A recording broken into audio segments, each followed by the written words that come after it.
When you think of Missouri, you probably picture rolling hills, the lazy currents of the Missouri and Mississippi rivers, and charming small towns dotting the countryside. It's a place that feels deeply rooted in American history, a landscape filled with stories. But beneath that picturesque surface there's a darker side, a history that's been quite literally washed away, paved over, or buried. I'm talking about entire communities that have vanished from the map, erased by devastating floods, secret government projects during wartime, and deadly mistakes that turned idyllic towns into toxic wastelands. These aren't just places that faded away, they were forcibly snuffed out, leaving behind only whispers and ruins.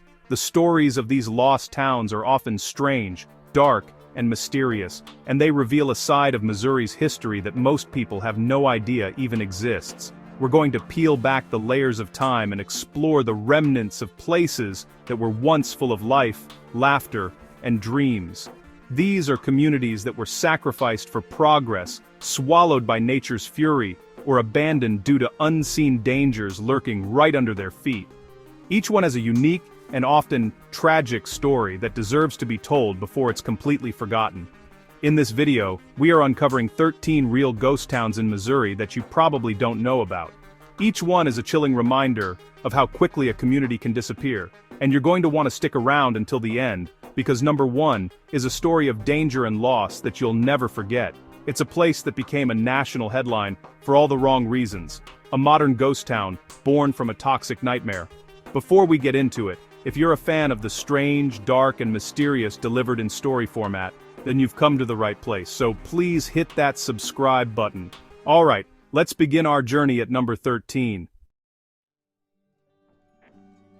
Our first stop takes us to a place that once buzzed with the energy of travelers and vacationers, Arlington, in Phelps County. In its heyday, this town was a popular resort destination, nestled along the banks of the Gasconade River. People would flock here to escape the city, drawn by the promise of pristine nature, fishing, and the simple charm of a riverside retreat. The town boasted hotels, cabins, and a sense of vibrant life that seemed like it would last forever. It was a picture-perfect getaway, a small slice of paradise where families made memories year after year. But the world was changing, and the very thing that brought Arlington its prosperity would ultimately lead to its demise. The town was a key stop along the legendary Route 66, the Mother Road, which funneled a constant stream of cars and customers right to its doorstep. For decades, Arlington thrived on this traffic, but then came the interstate highway system. When the new, wider, faster Interstate 44 was constructed, it bypassed Arlington completely. The steady flow of travelers dried up to a mere trickle, almost overnight. The bypass was a death sentence. Businesses that had flourished for generations suddenly found themselves with no customers. The hotels emptied, the gas stations closed, and the laughter that once filled the resort grounds faded into an eerie silence. Slowly, one by one, the residents packed up and left, seeking opportunities elsewhere. Today, what's left of Arlington is being reclaimed by nature. The old buildings are collapsing, their skeletons draped in vines, and the once bustling streets are quiet, a haunting testament to a forgotten era of American travel. Out in Cole County, near the heart of Missouri, there once stood a promising town called Decatur. Founded in the 1830s, Decatur was built with ambition. Its founders envisioned it as a bustling hub of commerce and community, strategically located and poised for growth. For a time, it seemed like their vision was coming true. The town grew steadily, with homes, shops, and a grist mill that served the surrounding agricultural community. It was a classic pioneer town, full of hard-working people who believed they were building a future that would last for generations. The lifeblood of any 19th century town was its connection to the outside world, and in that era, connection meant one thing: the railroad. The residents of Decatur watched with anticipation as the Pacific Railroad began laying its tracks westward from St. Louis. They were certain the Iron Horse would pass through their town, securing its prosperity forever. A railroad depot would mean more trade, more people, and a direct link to the booming markets of the nation. The entire future of Decatur hinged on the path of those tracks. But then came the devastating news. The railroad surveyors, for reasons of terrain or cost, decided to bypass Decatur. The tracks were laid a few miles away, and a new town, Russellville, sprang up alongside them. It was a fatal blow. Almost immediately, the economic heart of Decatur stopped beating. Businesses and residents packed up and moved to be closer to the railroad, the new artery of commerce. Decatur was left to wither on the vine. Today, almost nothing remains. If you know where to look, you might find a few scattered foundation stones hidden in the woods, the last silent witnesses to a town whose dreams were derailed. Imagine your entire town, every house, every business, every church, just picking up and moving a mile down the road. That's the bizarre story of the original Pleasant Hill in Cass County. The first settlement, now referred to as Old Town, was established in the 1830s and was doing quite well for itself. It was a thriving agricultural community with a solid foundation and a growing population. It had everything a frontier town needed to succeed, and for a couple of decades its future looked bright and stable. The residents had no reason to believe their town wouldn't be standing right where it was for centuries to come. But just like with Decatur, the railroad changed everything. In 1865, the Pacific Railroad was expanding its line through Cass County, and the company decided to build its depot about a mile east of the existing town of Pleasant Hill. In the 19th century, being a mile away from the railroad might as well have been 100 miles. The depot was the new center of gravity, the place where all economic and social life would inevitably converge. The people of Old Town faced a stark choice: stay and become obsolete, or move to where the future was being built. They chose to move. In a remarkable mass exodus, the residents of Old Pleasant Hill literally dismantled their homes and businesses, loaded them onto wagons, and rebuilt them near the new railroad depot.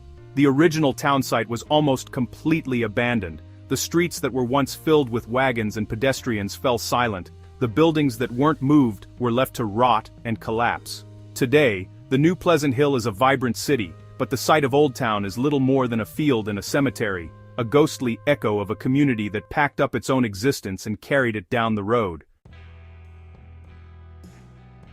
In the 1830s, for thousands of followers of the Latter-day Saint movement, a town called Far West in Caldwell County was more than just a settlement. It was a promised land.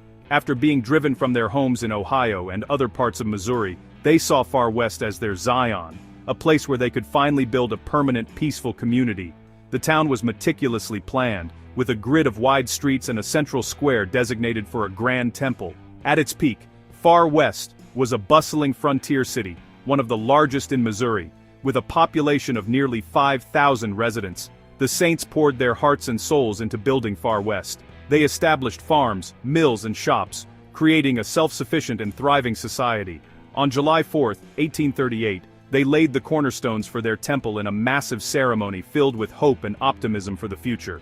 It really seemed as though they had finally found their sanctuary. But their growing numbers, economic success, and distinct religious beliefs bred suspicion and hostility among their non-Mormon neighbors. Tensions that had been simmering for years began to boil over into open conflict. This conflict escalated into what became known as the 1838 Mormon War. After a series of violent clashes, the Missouri governor issued an executive order, infamously called the Extermination Order, declaring that Mormons must be treated as enemies and driven from the state. The state militia descended on Far West, and the town was surrendered. The leaders were arrested, and the thousands of residents were forced to abandon their homes, their temple foundations, and their dreams during the harsh winter of 1838–39. Far West was left deserted, a ghost town almost overnight. Today, the site is a quiet, grassy expanse, marked only by the original temple cornerstones, a haunting memorial to a city lost to religious persecution. Along the powerful and ever-shifting banks of the Missouri River in Holt County, there once stood the bustling town of Saint Deroin. Founded in 1853, the town was named after Joseph Deroin, a fur trader of French and Otto heritage who operated a trading post there. For a while, Saint Deroin was a thriving river port.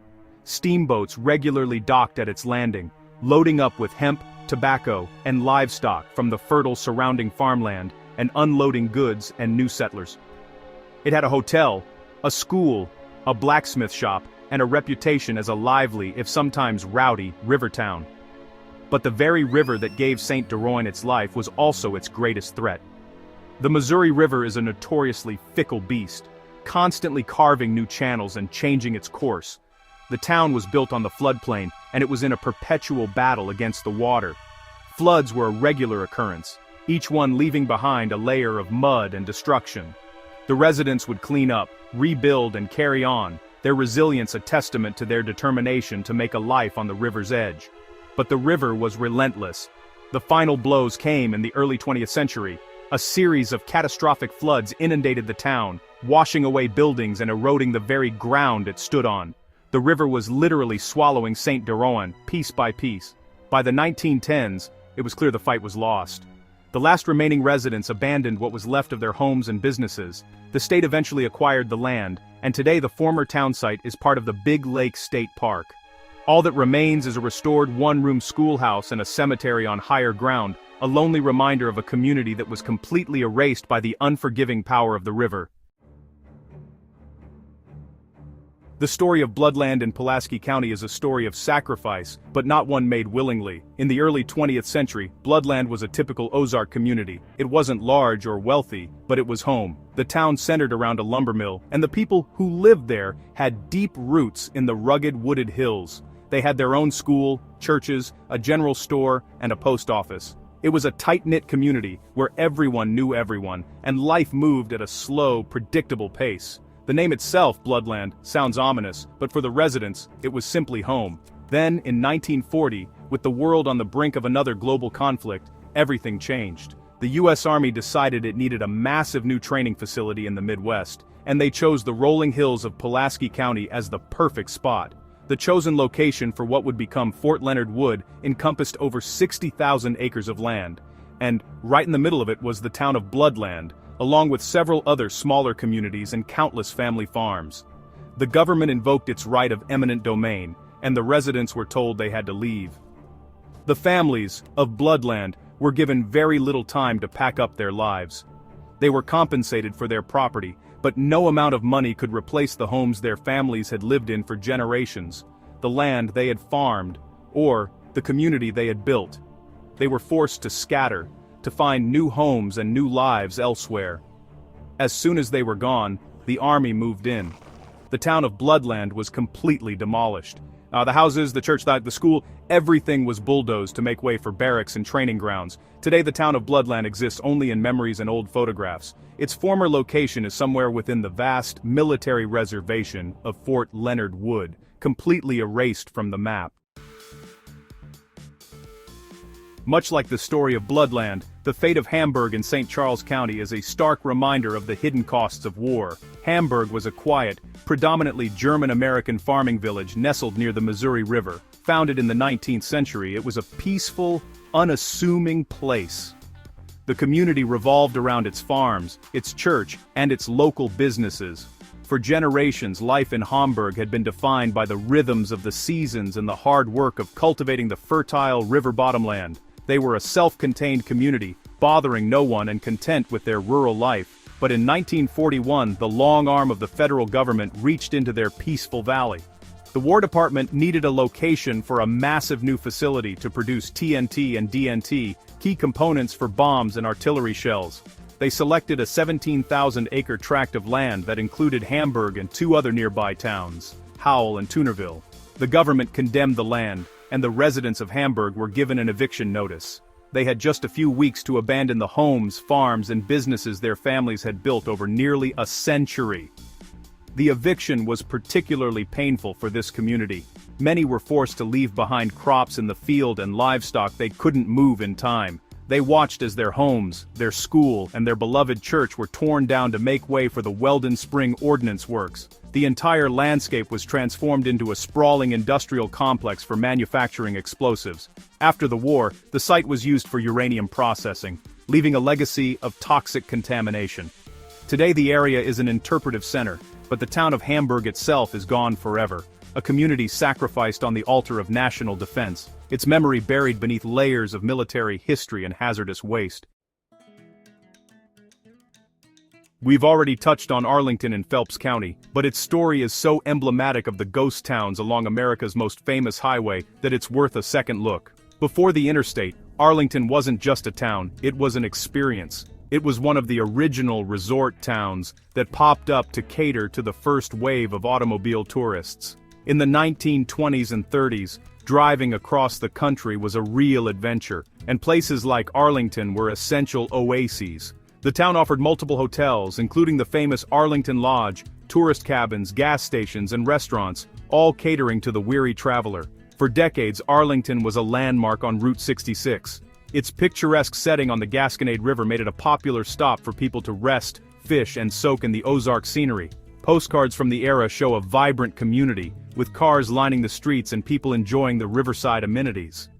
The town's economy was completely intertwined with the steady stream of traffic flowing along the Mother Road.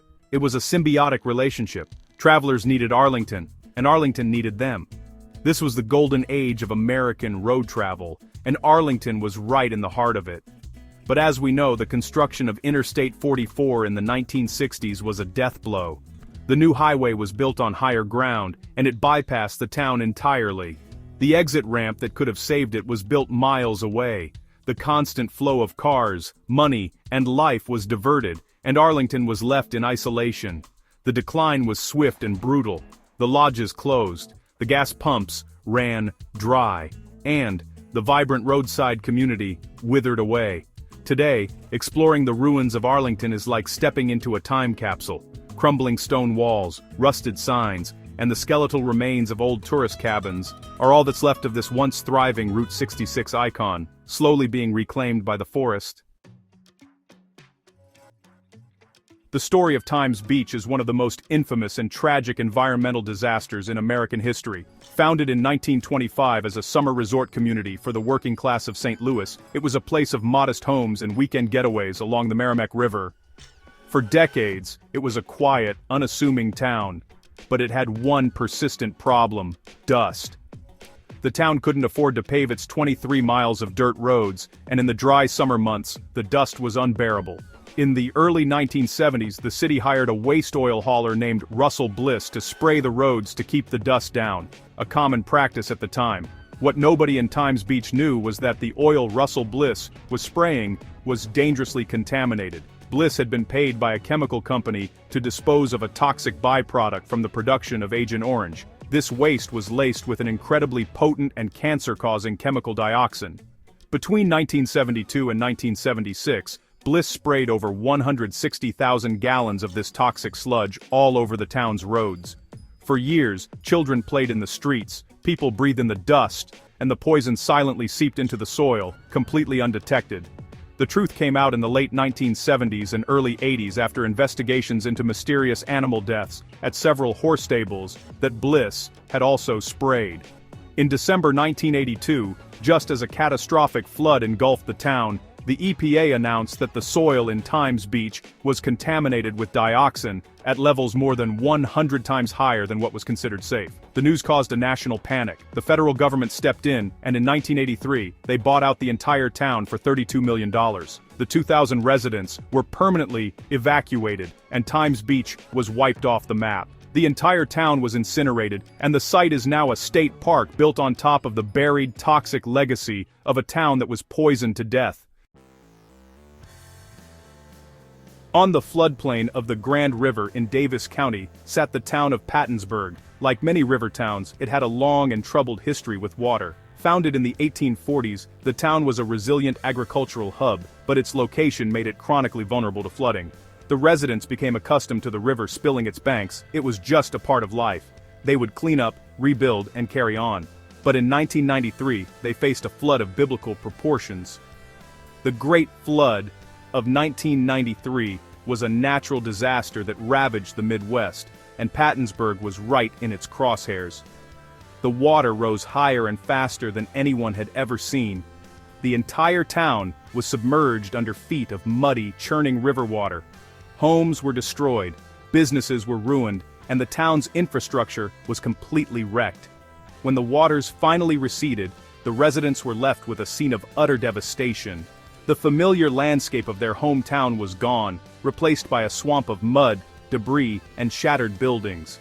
They were faced with a monumental decision: rebuild in the same vulnerable spot and wait for the next inevitable flood, or give up and start over somewhere else. This time, they chose to move. With the help of federal and state funds, the entire community decided to relocate to a new, safer location on higher ground about 3 miles away. They built a new town from scratch, complete with a new school, new homes, and new businesses. The original site, now known as Old Pattonsburg, was abandoned to nature. The government bought out the properties, and most of the remaining structures were demolished. Today, if you visit the site of Old Pattonsburg, you'll find empty streets, crumbling foundations, and a profound sense of emptiness. It's a ghost town born from a community's decision to finally surrender in its long and costly war against the river. In Newton County, a town called Monarch Springs grew up around a natural feature that was supposed to be its greatest asset: a beautiful, clear spring. Back in the late 19th and early 20th centuries, the spring was really the heart of the community. It provided fresh water, powered a local grist mill, and was the central gathering place for the town. Folks built a school and a church nearby, and the spring became the social and economic hub of Monarch. It was a symbol of life and purity. Honestly, the very reason for the town's existence. For decades, Monarch Springs thrived. The community was small but stable, and everything really centered around the school and the church that stood near that life-giving water source. The spring was a source of pride, a place where families gathered for picnics and social events. It was the backdrop to their entire lives. But, in 1956, the thing that gave the town its life turned into a source of death. A silent, invisible killer had contaminated their beloved spring. A sudden and severe outbreak of typhoid fever swept through the community. Health officials quickly traced the source of the deadly bacteria to the Monarch Spring. The water that everyone had trusted and drunk for generations was now poison. The state health department immediately condemned the spring and ordered it to be sealed forever. With its heart ripped out, the community of Monarch Springs just fell apart.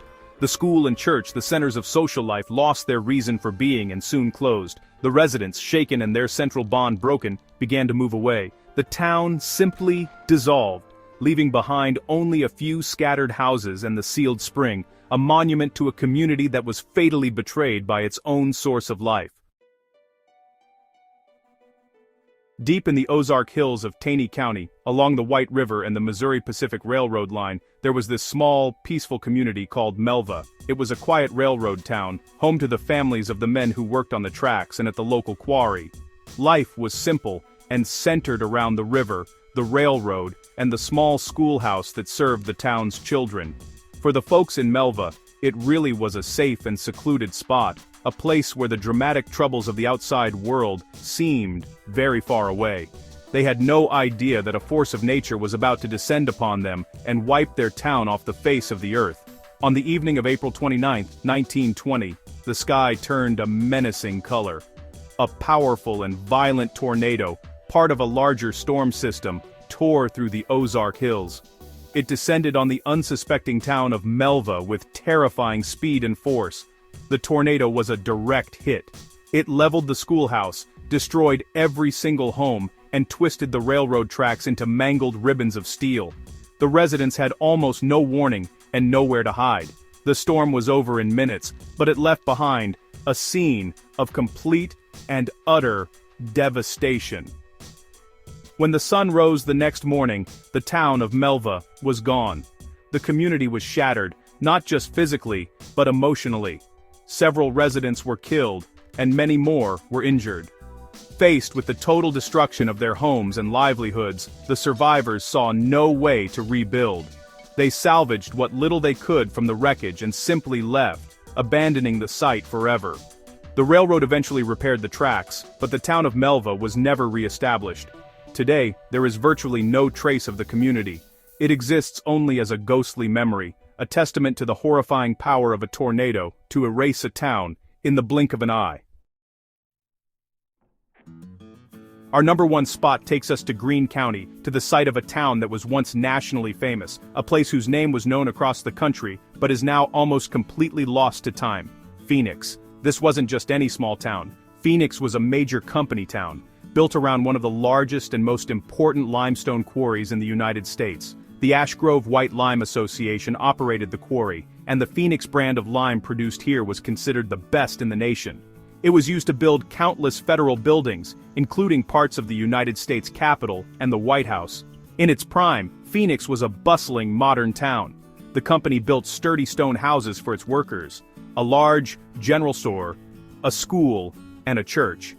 It was a model of industrial community building, a place where hundreds of people lived and worked, quarrying, crushing, and burning limestone in massive kilns that glowed day and night. The town was so significant that it had its own railroad spur to ship the valuable lime all across America. From the late 1800s through the early 20th century, Phoenix was a powerhouse, a vital cog in the nation's construction industry. But the town's fortunes were tied directly to the quarry. The Great Depression hit the construction industry hard, and demand for lime plummeted. The quarry's operations slowed dramatically, and many workers lost their jobs. The final blow came during World War II, when labor and resources were diverted to the war effort. The quarry shut down for good, and with it, the town of Phoenix died. The company sold off the houses, and people moved away. The abandoned quarry slowly filled with water, creating a deep, dangerous lake. Today, the site is on private property, hidden from view. The ruins of the old stone buildings are being swallowed by the woods, and the deep, silent quarry lake hides the secrets of a town that helped build America, only to be forgotten and left to crumble into dust. From the poisoned ground of Times Beach to the waterlogged ruins of Old Pattonsburg and the forgotten quarry of Phoenix, the stories of these 13 towns are a powerful part of Missouri's hidden history. They are haunting reminders that communities, no matter how vibrant or permanent they seem, can vanish. They can be washed away by floods, bypassed by progress, or erased by forces beyond their control. These aren't just empty fields or crumbling foundations. They are the final resting places of entire communities, filled with the echoes of lives that were lived and dreams that were lost. The landscape of Missouri is dotted with these ghosts, each with a strange, dark, and mysterious story to tell. They serve as a lesson in the fragility of our own towns and cities, showing us how quickly the familiar can be swept away, leaving only memories behind. The next time you drive through the countryside or pass an old foundation in the woods, you might wonder what stories are buried there, what forgotten town lies just beneath the surface of the modern world. These are just a few of the lost communities in Missouri, and I'm sure there are many more out there with equally compelling stories. So, I'd love to hear from you. If you know of any other ghost towns in Missouri or anywhere else, or if you have a personal connection to any of the places we talked about today, please share your story in the comments below. And if you enjoyed this journey into the strange, dark, and mysterious corners of history, make sure you hit that subscribe button so you don't miss our next video. Thank you for watching.